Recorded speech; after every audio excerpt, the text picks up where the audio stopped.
Graça e paz.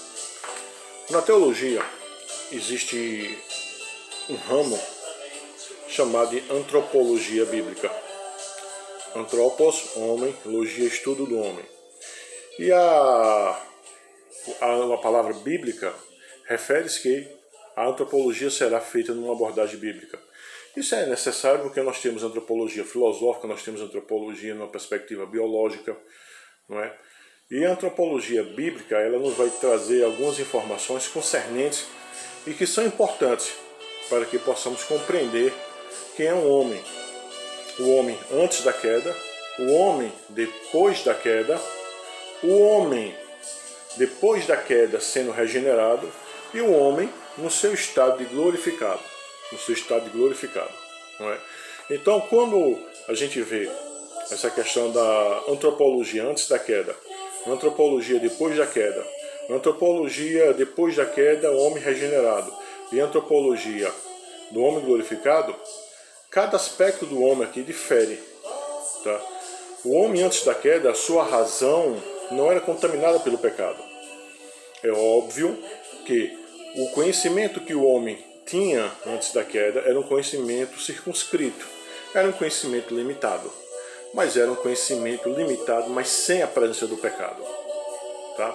O homem se relacionava com Deus de uma forma diferente da qual o homem hoje se relaciona com Deus pós-pecado. Depois do pecado, o homem se torna escravo do pecado. As faculdades naturais do homem, né, a sua inteligência, ela morre, ela fica contaminada pelo pecado. O homem agora se torna indesculpável, o homem agora se torna ignorante a respeito das coisas de Deus. Sendo necessário que o Senhor Deus regenere esse homem, sendo necessário que o Senhor Deus capacite esse homem para que esse homem possa compreender as coisas do Espírito, para que esse homem possa compreender o que de Deus fora revelado. Veja que há dois tipos de revelação, né? A revelação especial, que é as Escrituras, e a revelação geral, que se manifesta na natureza, na constituição humana e nos atos da providência. O ímpio, o homem não regenerado, olha para essa revelação geral, mas ele não consegue atribuir isso a Deus. Ele adora a criatura em lugar do Criador, o qual é Deus bendito eternamente. Amém. O homem, quando é regenerado, ele olha para a revelação geral e ele vê sim a mão de Deus. Ele vê sim a atuação de Deus na história. Ele vê sim a atuação e a providência de Deus na natureza, na própria constituição humana. E por que ele tem essa capacidade que o ímpio não tem? Porque ele foi regenerado. Então veja só, quando nós estudamos as Escrituras e nós compreendemos isso, o homem antes da queda, o homem depois da queda, a necessidade da regeneração, habilitando o homem regenerado novamente a ele perceber as coisas de Deus. E quando também nós compreendemos que esse homem regenerado, mesmo sendo habilitado, ainda possui uma velha natureza que milita contra a sua nova natureza, nós podemos sim compreender o que é o processo de santificação. Nós podemos sim compreender o que Paulo fala como mortificar a carne. Tá? E é necessário também que possamos distinguir entre velho homem, que morreu em Cristo, e velha natureza. Tá? São duas coisas diferentes.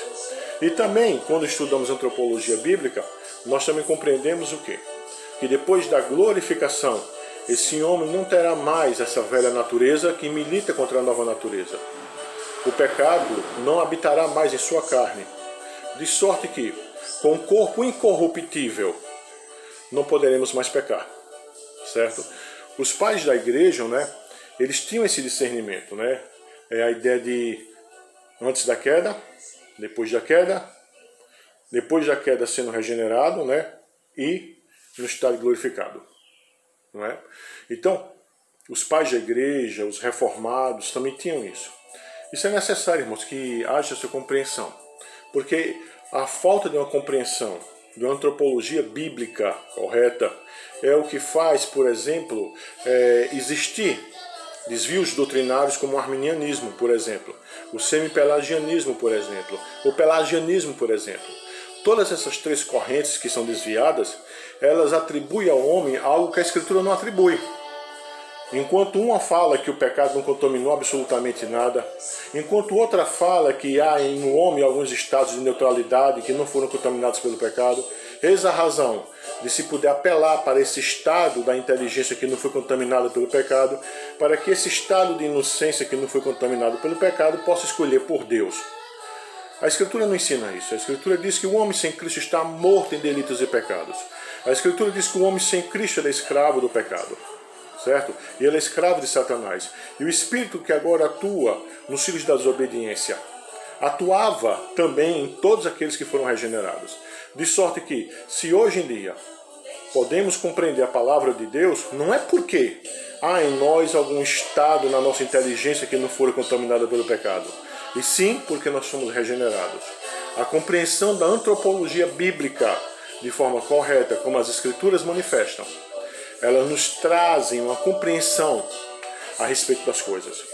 Tá? Então, que Deus nos abençoe. Que você procure conhecer uma perspectiva de uma antropologia bíblica correta. Tá? Que Deus te abençoe, irmãos.